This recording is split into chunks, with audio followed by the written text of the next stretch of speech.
apa yang dilakukan oleh Anies Baswedan dengan tetap memberikan warna dalam politik Jakarta itu juga bagian dari ikhtiar saya kira untuk tetap membuat dirinya juga menyala gitu. Karena ya 2029 dia termasuk tokoh yang pasti akan diperhitungkan. Upaya untuk meredupkan nyala Pak Anies ini kan selalu dilakukan. Iya. Akankah ini akan terus berkembang atau layu sebelum berkembang? Saya pikir ini tergantung Pak Prabowo ya. Tapi apapun bahwa Pak Anies itu akan tetap diganggu, saya yakin kok iya. Saya yakin juga Pak Anies itu akan terus melawan dengan caranya sendiri.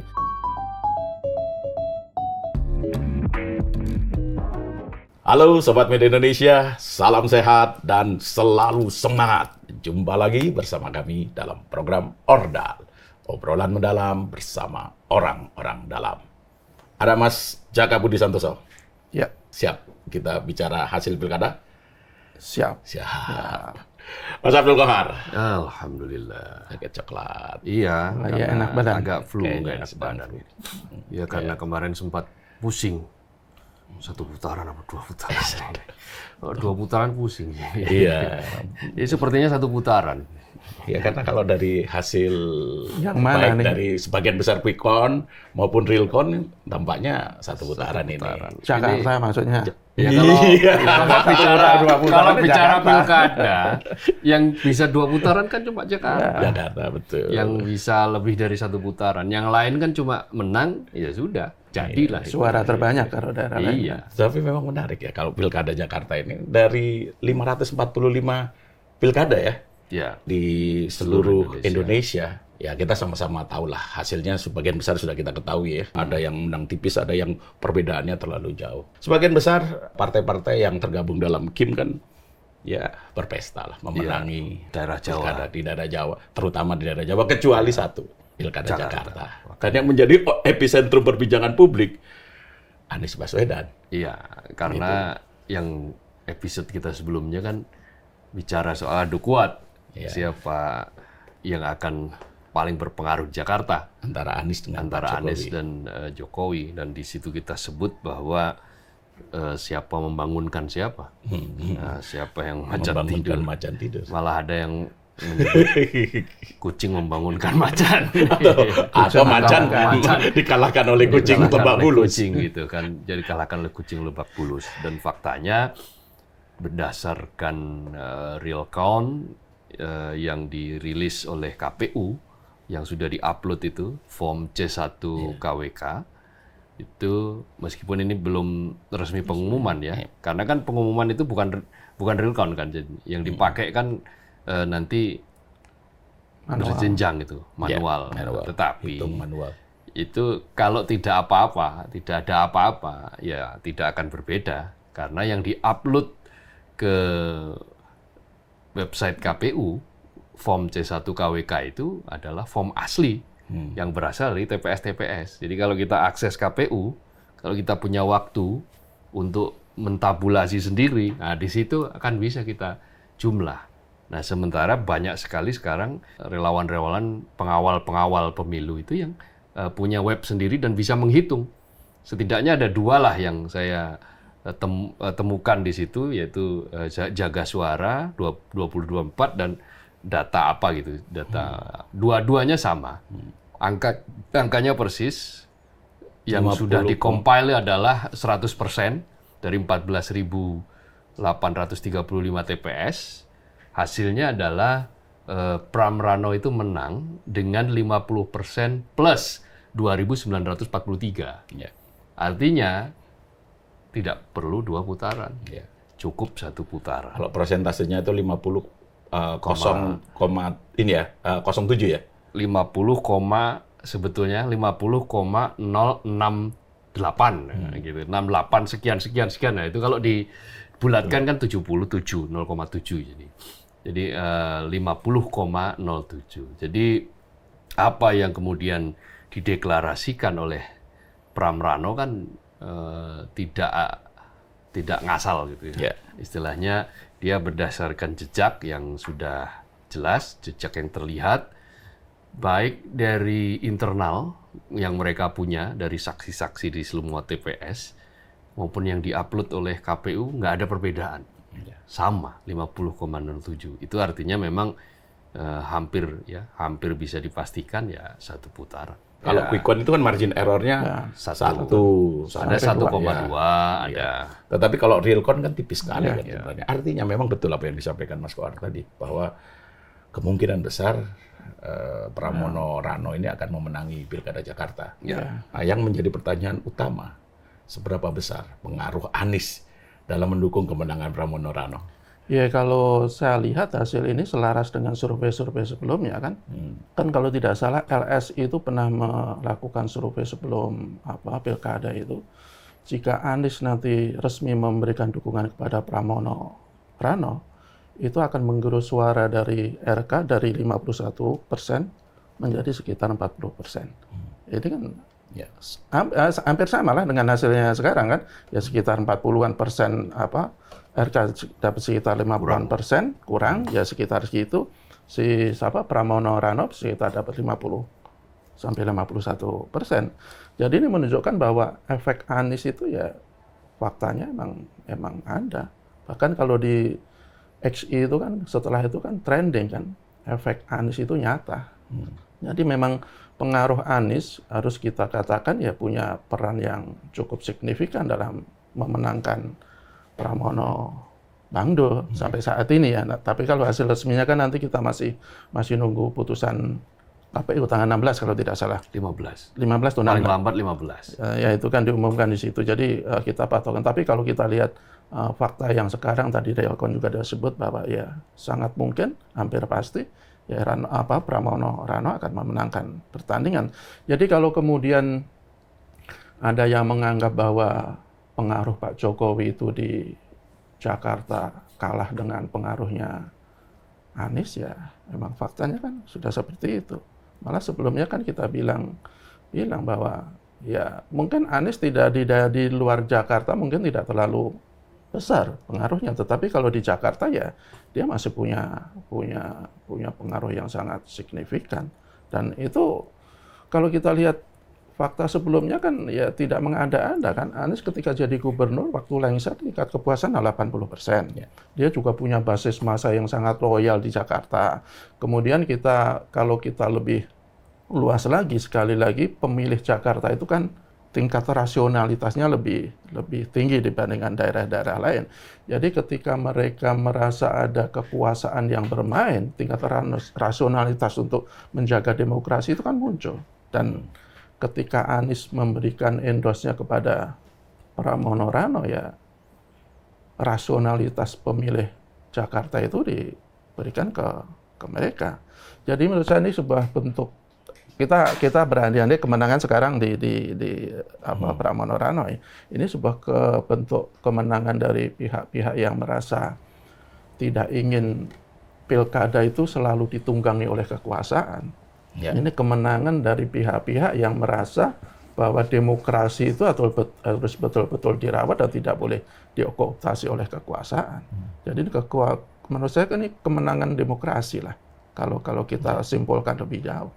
Ya kalau apa yang disampaikan Pak Anies dalam akun Instagramnya kan bahwa dia merekomendasikan warga Jakarta untuk memilih Pramono Rano karena harapannya akan menuntaskan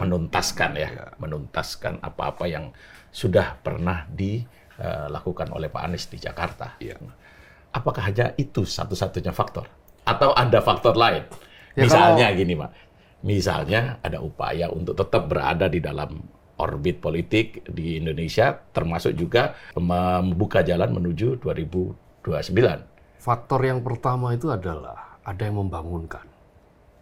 Itu faktor pertama. Yang kemarin kita sudah bahas itu. Faktor pertama itu ya karena Jokowi memberikan endorse-nya melalui video kepada Ridwan Kamil. Ketika Ridwan Kamil bertandang ke Solo kan. Nah, setelah itu beberapa hari kemudian Jokowi bertandang juga ke Jakarta menemui relawan-relawan untuk menyokong Ridwan Kamil. Itu musabab utama itu, musabab pertama. Lalu kalau musabab yang lain itu adalah hal-hal yang kemudian memang mengikuti.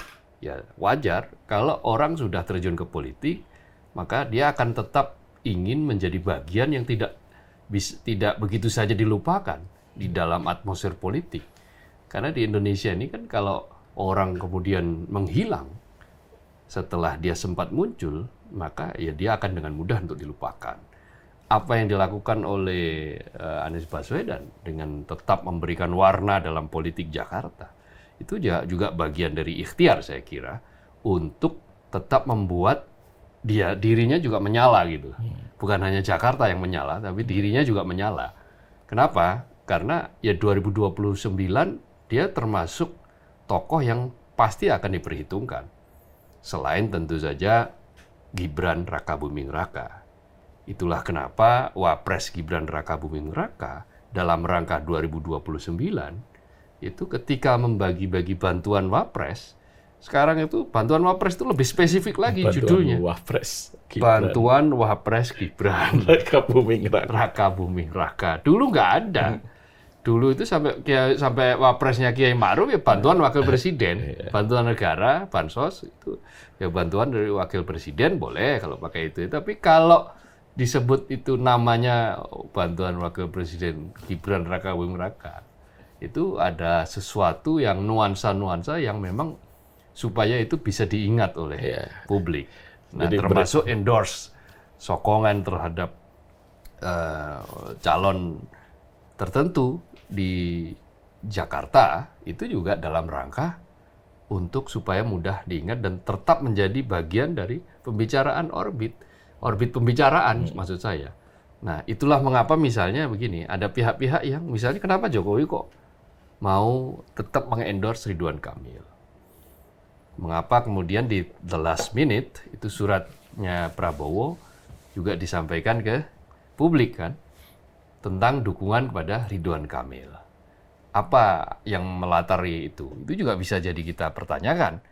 Kenapa? Ya karena memang semuanya mengharapkan agar ini Anies Baswedan ini tenggelam ini.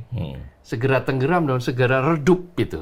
Nyalanya itu segera redup.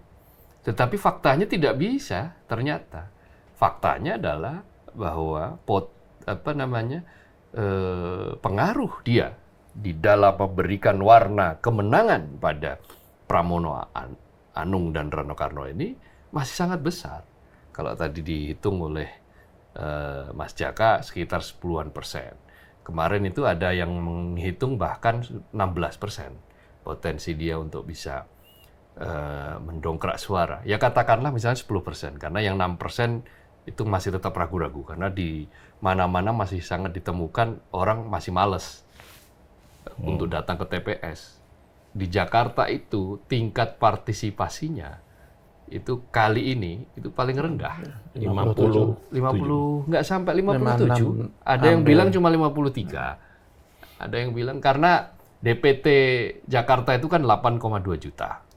Sementara mereka yang berpartisipasi yang mencoblos itu cuma sekitar 4,7 juta ya.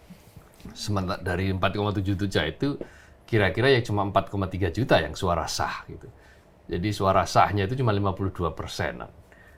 Artinya itu menunjukkan memang belum semua mengikuti apa yang disampaikan oleh Anies Baswedan. Mereka masih melihat bahwa ya harus Anies Baswedan. Tetapi banyak yang menyatakan mengikuti awalnya itu ragu-ragu. Ya saya ada testimoni lah dari saudara. Kemarin saya tanya, mengapa? Awalnya bagaimana? Jadi awalnya ragu-ragu. Awalnya dia masih bingung. Mau nyoblos siapa? Mau nyoblos semuanya? Kerjas. Tapi begitu dia, katanya dia lihat di TikTok apa di mana ada suara Anies Baswedan yang mengajak untuk mendukung Pram Rano, dia akhirnya mantap itu nyoblos Bang Dul katanya. Gitu. Jadi nyata itu, real itu. Dan itu bisa sah-sah saja. Itu kalau diupayakan untuk nanti tahun 2029 kah, untuk memberikan bargaining power di sekarang, untuk menunjukkan ini loh gue gitu. Nah, boleh jadi nanti perkawanan antara Anies dan partainya Pak Pramono Rano ini bisa semakin akrab, semakin erat, bisa sangat mungkin. Termasuk juga semakin eratnya anak Abah dengan Ahokers. Iya. Kan itu juga sudah mulai cair kan gitu kan. Iya, yang itu selama karena ini itu berjarak sangat jauh kan. Hal yang sangat positif, meskipun masih ada lah beberapa persen itu yang sampai sekarang tidak bisa terima. Itu ada. Nah, tapi memang dengan kemenangan Pramono Rano ini kan, ya mau tidak mau nyala Pak Anies semakin terang kan. Ya kan. Dia tadi di awal saya sampaikan dia menjadi orbit, menjadi epicentrum perbincangan publik kan, gitu kan. Nah, Pak Anies lengser menjadi gubernur DKI itu sudah 2 tahun yang lalu. Tadi Mas Jaga sampaikan bahwa approval rating ketika beliau menyelesaikan tugasnya sebagai gubernur itu sekitar 80%. 80 lebih malah. 80% lebih. Nah, apa yang membuat approval ratingnya Pak Anies ini tinggi? Apa sih peninggalan Pak Anies yang sampai sekarang dirasakan oleh warga Jakarta sehingga warga Jakarta pada akhirnya kemudian mengikuti pilihan Pak Anies? Ya, yang pasti kan selama dipimpin Pak Anies itu kan Jakarta damai. Ya kan? Tidak ada lagi polarisasi yang begitu kentara meskipun ada di kalangan akar rumput. Dan Pak Anies itu ketika memimpin Jakarta itu kan prinsip utama yang dia kedepankan adalah kesetaraan. Dia membangun untuk semua. Saya sangat terkesan dengan apa yang dia katakan. Kenapa dia membangun taman-taman di daerah-daerah kumuh? Ya karena selama ini dia melihat kalau taman-taman itu di kawasan-kawasan elit. Dan itu fakta loh, kalau kita lihat di perumahan-perumahan mewah, itu taman yang dirawat atau dibangun oleh Pemprov, itu sangat bagus. Tetapi kalau di daerah-daerah yang kumuh, itu sangat sekali, jarang sekali taman-taman. Di tempat saya itu ada, saya kebetulan di di perbatasan antara Kota Tangerang dengan Jakarta Barat. Jadi Pemprov itu membeli sebuah tanah sekitar 5.000 meter lah. Itu saya dengar-dengar itu hampir 50 miliar ya. Itu sengaja hanya untuk dibikin taman. Dan itu katanya janjinya Pak Anies ketika dia kampanye Pilkada 2017. Dan itu ditunaikan. Dan orang-orang situ kebetulan orang-orang yang kalangan menengah ke bawah itu luar biasa senang dengan adanya perhatian seperti itu. Kemudian juga soal pembangunan tempat ibadah misalnya, itu kan Pak Anies juga kalau kita lihat itu kan tidak menganak-emaskan salah satu agama, tetapi kan menyamaratakan kan. Ada banyak sekali gereja yang sebelumnya susah untuk dibangun di zamannya Pak Anies, IMB turun. Memang ada beberapa menurut saya yang kekurangan dari Pak Anies seperti soal penanganan masalah banjir, kenapa normalisasi sungai tidak maksimal. Itu kan catatan-catatan menurut saya catatan-catatan yang perlu diperhatikan juga. Tetapi apapun ketika publik sudah memberikan tingkat kepuasan yang begitu besar, ya berarti Pak Anies itu berhasil memimpin Jakarta. Dan itu ditunjukkan dengan meskipun dia sudah lengser 2 tahun, tapi pengaruhnya endorsement-nya yang dia berikan kepada Pramono Rano itu dipatuhi oleh para pendukungnya. Saya tidak membayangkan kalau umpamanya Pak Anies itu menyatakan netral misalnya. Sangat mungkin itu tingkat partisipasi publik akan lebih rendah dibandingkan sekarang yang sudah rendah. Dan bisa jadi juga Pramono Bang Dul ini belum tentu bisa menang, apalagi 1 putaran. Jadi harus kita katakan ya pengaruhnya Pak Anies itu cukup besar terhadap kemenangan Pramono Rano. Kalau kemudian ada faktor-faktor lain, kita juga tidak menafikan kemudian faktor Ahok misalnya. Kalau kita lihat dari survei-survei sebelumnya, Ahok itu tingkat elektabilitasnya juga lumayan, sekitar 23%. Berbanding Pak Anies memang cukup signifikan. Tetapi ketika dia menyatakan dukungannya juga kepada Pramono Rano, ya, dia pasti juga memberikan kontribusi suara. Dan terakhir sekali lagi saya tekankan yaitu soal rasionalitas pemilih Jakarta. Jadi mereka betul-betul ada serangan fajar, ada beberapa tetangga saya juga yang tapi mereka nggak terlalu tergiur kok dengan serangan-serangan itu. Ya dia sekarang tergiurnya ini menunaikan sayembara. sayembara yang digelar oleh timnya Ridho itu. Iya. Siapa Jadi yang menemukan kecurangan? Siapa? Silakan berbondong-bondong untuk menyampaikannya dalam bentuk video, foto dan seterusnya. Akhirnya muncul itu banyak dan banyak yang menagih. namanya usaha kan. Dan ternyata Kecurangan yang dimunculkan itu adalah kecurangannya Ridwan Kamil. Misalnya tadi bagi sembako, yang bagi amplop dan seterusnya. Jadi senjata makan Tuhan itu. Senjata makan Tuhan. Dan rasionalitas pemilih Jakarta itu juga teruji karena kalau kita lihat dari program-programnya Pramono kita bandingkan dengan RK itu kan lebih realistis Pramono kan. Kalau dari RK itu apalagi kalau RK beberapa kali melakukan blunder itu ya soal janda, soal itu saya kira juga pengaruhnya itu besar. pengaruhnya sangat besar. Jadi publik ya merasa bahwa Pramono ya lebih baik untuk dipilih, apalagi di belakangnya ada Anies dan ya pengaruh Ahok saya pikir juga cukup lumayan juga memberikan kemenangan. Ya, tapi kalau kita lihat ya, dukungan Pak Anies kepada Pramono Rano ini kan efektif ya. Efektif. Efektif di Jakarta ya. Efektif karena di kalau Jakarta, kita lihat betul. dukungan di daerah, di Jawa Timur, itu Tidak. dia kan mendukung Lulu kalau tidak salah. Iya, betul. Ya, Ya, di Jawa Barat juga Jawa Barat mendukung Pak Anies Saiku, kan tetapi mengendorse Saiku. ya lepas dari emang Pak Anies itu Ilham. belum terlalu mengakar di Jawa Timur dan di Jawa Barat, tapi emang Khofifah di Jawa Timur sama Deddy Mulyadi di Jawa Barat mau terlalu kuat dan jauh lebih populer dibandingkan pesaingnya. Ya. Tetapi politik itu kan tidak ada yang abadi kan di dalam politik kan. Yang ada adalah kepentingan. Termasuk tadi yang saya sampaikan bahwa sekarang Ahokers berserta anak Aba itu sudah bergandengan tangan. PDIP sudah ya bergandengan tangan juga dengan Pak Anies. Akankah itu akan berjalan hingga nanti pada 2029? Publik sebagian besar kan menilai bahwa ini upaya Pak Anies untuk tetap berada pada jalur menuju ke 2029. Iya, bahwa politik itu cair, jelas. Politik itu dinamis, iya. Tetapi politik itu juga perlu menanam kebaikan-kebaikan. Perlu menanam budi. Perkara nanti di the last minute itu ada berbagai macam strategi yang berubah, itu soal nanti. Tetapi setidak-tidaknya sudah ada hal penting yang ditorehkan oleh seseorang terhadap sebuah institusi. Ya, dalam konteks ini apa yang dilakukan oleh Anies terhadap Pram Rano secara politik itu adalah bagian dari menanam budi dan bagian dari investasi politik, katakanlah begitulah bahasanya, jangan menanam budi. Kalau investasi politik itu nanti ya tentu akan dilihat, akan disaksikan oleh sejarah bagaimana apakah nanti di 2029 itu Anies akan dilihat oleh PDIP atau akan ditinggalkan begitu saja oleh PDIP.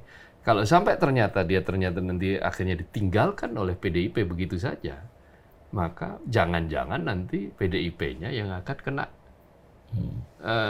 backfire-nya, kena aunya, kena dampaknya. Kenapa? Sekarang kan banyak analisis mengatakan mengapa di Depok PKS kalah? Iya, di Jawa Barat PKS. Di Jawa Barat PKS juga kalah. Di Jakarta terutama PKS kan juga kalah. Karena sebagian orang itu masih merekam memori bagaimana PKS yang tadinya mau mendukung Anies, tapi tiba-tiba di tengah jalan belok. Gitu. Karena meninggalkan Anies, maka yang terjadi kemudian Anies kan gagal. Jadi PKS dianggap menjadi bagian dari skenario yang menyebabkan Anies Baswedan gagal untuk mendapatkan perahu di Jakarta. Dan itu dihukum dalam bentuk kekalahan. Bagaimana bisa di Depok yang sudah 18 tahun, 20 tahun ya. Yang 18 tahun tidak pernah kalah. Mulai dari dan selalu memenangi Nur Mahmudi Ismail. Dari sejak Nur Mahmudi Ismail sampai terakhir masih Partai Keadilan waktu itu ya. Iya, masih Partai Keadilan ya. Partai Keadilan Sejahtera, PKS sudah pakai PKS. Ketika pemilihan langsung kan sudah pakai PKS. Nah, ketika sudah pakai PKS itu kan menang di Depok. Sehingga kemudian banyak yang memperkirakan, beberapa analis memperkirakan bahwa ini PKS sedang dihukum karena dianggap mengkhianati Anies. Nah, inilah yang dirasakan oleh PKS. Nah, kalau katakanlah misalnya meskipun tidak ada deal ya antara PDIP dan Anies, sekarang kan nggak ada deal apapun. Tapi kalau kemudian Anies kemudian ditinggalkan begitu saja, tidak ada hal-hal yang katakanlah misalnya peran-peran tertentu misalnya. Meskipun belum tentu juga Anies mau diberi peran-peran seperti itu. Tetapi boleh jadi nanti orang kian menghukum PDIP. Nah, ini yang agak harus kita kasih catatan tebal itu. Catatan tebal bahwa memang investasi politik itu pada titik tertentu akan menguntungkan, tetapi kalau dia ternyata tidak mendapatkan resiprokal semacam kayak balasan gitu, maka ya boleh jadi nanti pihak yang tidak memberikan balasan yang pantas itulah yang akan dihukum gitu. Jadi di dalam pilkada kali ini ya harus kita saksikan memang gimmick ya, permainan politik itu menarik di mana-mana. Nah, ada kejutan. Khusus Jakarta tentu saja ya Pram yang awalnya tidak dikenal sama sekali. Pramono kan tidak terlalu dikenal. Waktu pertama muncul itu kan popularitasnya cuma sekitar 10%. Fase kan memang niat kalah. 13% orang mengatakan ini pasangan kalah. Nah, orang siapa yang mengatakan? Orang, ya kita. Gitu. Mas Jaka mengatakan begitu kan, itu siap kalah itu kan. Nah, tetapi faktanya itu bisa berubah. Nah, ini kan berarti sebuah investasi besar yang sudah dilakukan. Di Banten yang akhirnya diperkirakan menang, nggak taunya kalah sama Andra Soni. Di Jawa Tengah yang tadinya itu survei terakhir masih 50-50, nggak taunya selisihnya besar. Kalau Jawa Timur memang dari awal semua survei mengatakan ya Khofifah bakal melenggang. Ya, lawan siapapun dia menang, lawan kan? siapapun dia akan menang. Sementara Jawa Tengah ini juga dianggap kejutan. Itulah kenapa kan kemudian Sekjen PDIP Hasto Kristianto sangat marah sampai menyebut-nyebut Parcok gitu kan. Ya, sama Deddy Sitorus ya, Parcok. Deddy Sitorus. Nah, itu sebuah Parcok itu kepanjangan dari Partai Coklat ya. Iya, itu tudingan serius yang harus dibuktikan mestinya. Ya, tetapi untuk Jakarta itu kita perlu mengapresiasi lah. Ternyata semua aparat semua ini tidak ada yang berani terlalu jauh, terlalu dalam gitu. Ya, tapi upaya untuk meredupkannya lah Pak Anies ini kan selalu dilakukan. Iya, sistematis. Bahkan beberapa episode sebelum ini kan kita pernah menurunkan kisah tentang mengapa Anies begitu ditakuti kan. Kan itu, dan itu yang nonton sampai sekarang menjadi rekor. Jumlah views di Ordal. Dalam podcast Akbar Faisal Uncensored, Pak Hasto, Sekjen PDIP mengatakan bahwa ada upaya juga untuk mengkriminalisasi Pak Anies di kasus Formula E. Dan itu kan terus dilakukan kan. Ya sebelum-sebelumnya kan ada upaya-upaya itu. Bahkan orang-orang terdekat Pak Anies juga terkena imbasnya. Salah satunya Tom Lembong. Gitu. Akankah nanti dilakukan upaya untuk terus menjerat Pak Anies itu? Bahkan sampai pada akhirnya Pak Anies terjerat. Saya pikir ini tergantung Pak Prabowo ya. Kalau Pak Prabowo itu punya sisi kenegarawanan yang lebih kuat, saya pikir kok tidak lagi, meskipun ada pihak-pihak lain yang saya yakin masih ingin bahwa Anies itu betul-betul tenggelam. Karena kalau kita lihat ya potensi Anies untuk menjadi pemimpin nasional, apalagi untuk menjadi orang nomor 1 di negara kita itu kan sebenarnya cukup besar. Kemarin dia kalah dari Prabowo ya karena memang Pak Prabowo itu benar-benar didukung oleh partai-partai besar dan dia punya sumber daya yang luar biasa dibandingkan dengan Pak Anies kan. Apalagi itu harus kita katakan di belakangnya juga ada Pak Jokowi. Jadi kedua kekuatan yang sangat besar menjadi satu untuk mengalahkan kekuatan Pak Anies yang harus kita katakan belum terlalu maksimal. Tapi apapun bahwa Pak Anies itu akan tetap diganggu, saya yakin kok iya. Jadi Tapi saya yakin juga Pak Anies itu akan terus melawan dengan caranya sendiri. Ini dia mendukung Pramono Rano ini kan bentuk perlawanan seorang Anies terhadap kekuasaan kan. Siapapun itu yang punya kuasa kan, apakah itu Pak Jokowi, apakah itu Pak Prabowo. Jadi susah untuk meredupkan nyala seorang Anies Baswedan. Makanya sebelumnya ada cara-cara yang dengan menggunakan hukum kan, dengan mengkriminalisasi. Tapi kalau untuk meredupkan Anies dengan cara-cara yang lebih substansi, ya pikir kan agak susah. Tetapi begini, kalau nanti, tadi kan sempat juga disinggung apakah nanti 2029 itu PDIP ada kemungkinan untuk mana, menurut saya ada. Tergantung siapa nanti yang akan diusung oleh kubu sebelah. Kalau nanti umpamanya yang diusung, kalau umpamanya Pak Prabowo nggak maju lagi ya, kalau nanti yang diusung itu seorang Gibran, hampir pasti PDIP akan mendukung Anies untuk melawan Gibran. Tetapi kalau lain selain Gibran yang mungkin masih bisa diterima oleh PDIP, belum tentu Anies yang akan diusung PDIP. Karena apapun ya secara ideologi meskipun sebenarnya muaranya sama soal nasionalis, ya tetap ada perbedaan di antara PDIP dengan Anies. Jadi menurut saya nanti tergantung siapa yang akan diusung oleh kubu sebelah. Kalau Gibran, saya yakin Anies akan diusung oleh PDIP. Sangat kecil kemungkinan, meskipun dalam politik segala kemungkinan ada, sangat kecil kemungkinan PDIP nanti akan bersedia untuk mengusung Gibran juga. Karena sakit hati Megawati itu sampai sekarang udah betul-betul mendarah daging. Tapi kalau belajar dari apa yang dialami oleh PKS, saya pikir PDIP akan menghitung 2 kali lah. Karena dengan kekalahan PKS di Depok, kekalahan PKS di Jakarta juga. Tapi kan enggak juga, karena kan pendukungnya Anies itu juga pemilihnya sangat beririsan dengan PKS. Tetapi kalau pemilihnya PDIP itu belum tentu beririsan dengan pendukung Anies loh. Ya, tetapi setidaknya komitmen dukungan itu, kerjasama politik itu kan tidak bisa diabaikan begitu saja kan.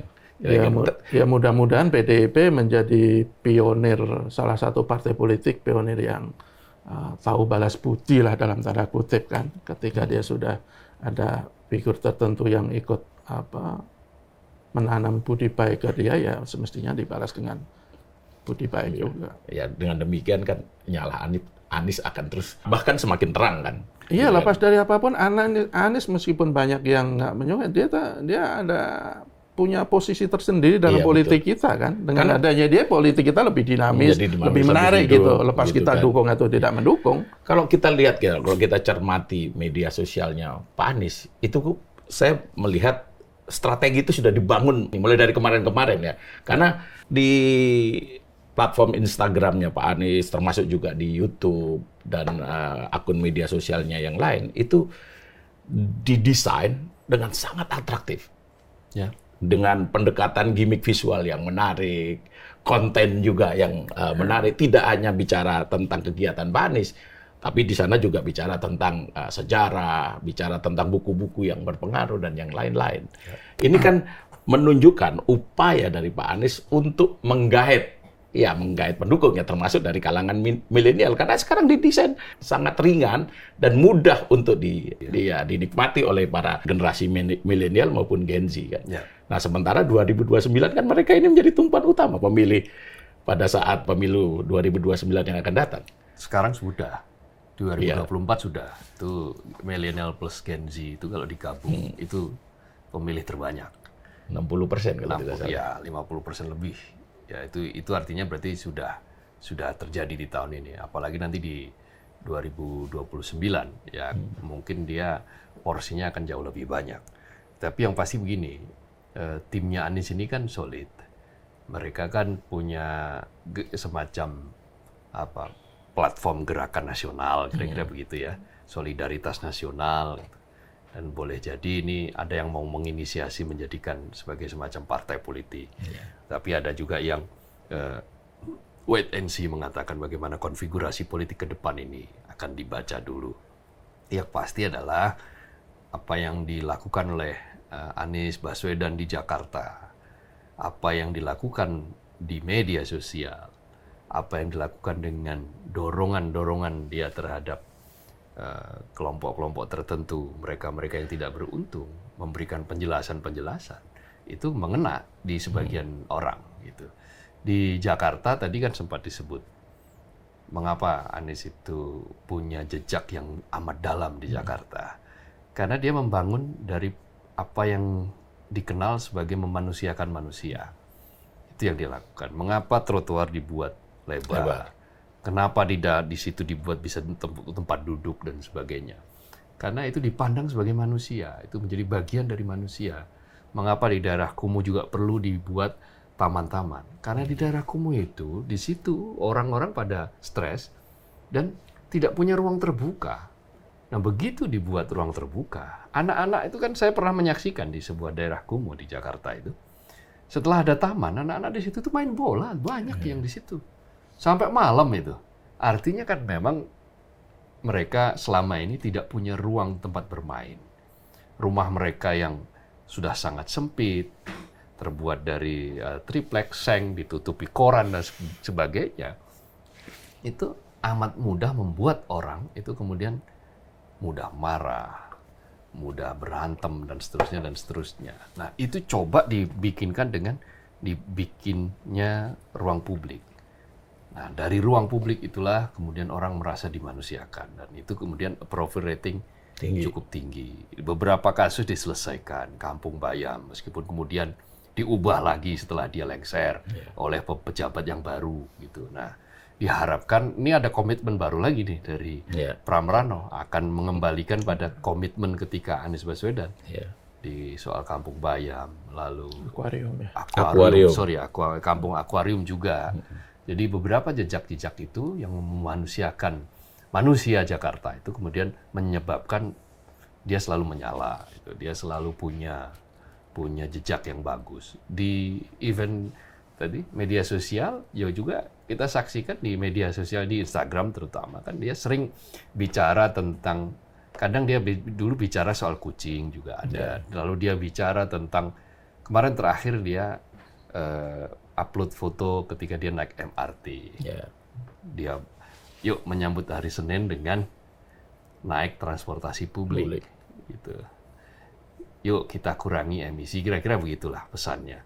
Jadi dia naik MRT ke suatu tempat, kemudian jalan di trotoar yang longgar itu, yang bersih. Kemudian ada orang minta selfie, ngajak foto dan seterusnya. Itu akan terus muncul dan itu bagian dari untuk menyalakan obor. Menyalakan obor bagi seorang diri ya, di dirinya sendirinya. Nah, apalagi setelah sekarang yang di-endorse menang. Nah, setelah yang di-endorse menang ini saya yakin juga pastilah mereka ketika komitmennya Anies Baswedan disampaikan, maka di situ ya nyala dia masih akan tetap terang, bahkan mungkin makin terang. Ya. Bahkan dia mungkin makin bisa diterima oleh kalangan yang selama ini sulit menerima. Ya misalnya PDIP kan Ahokers misalnya, di situ kan dulu kan sama sekali tidak bisa menerima. Tetapi dengan fakta yang ada sekarang, bagaimana Anies marah dan marahnya serius ketika Ridwan Kamil mengolok-olok janda. Ketika Pak Suswono juga mengolok-olok janda dan mengolok-olok Nabi Muhammad. Nah, itu tentu sebuah sikap genuine yang dilihat. Sikap asli, oh ternyata Pak Anies memang nggak suka dengan model orang yang pemimpin yang memang mengolok-olok seperti ini, mentertawakan seperti ini, karena itu tidak didesain loh gambarnya. Itu kan bahkan muka dia kan nggak kelihatan karena memang itu pertemuan yang sebetulnya mungkin tidak boleh di shoot ya.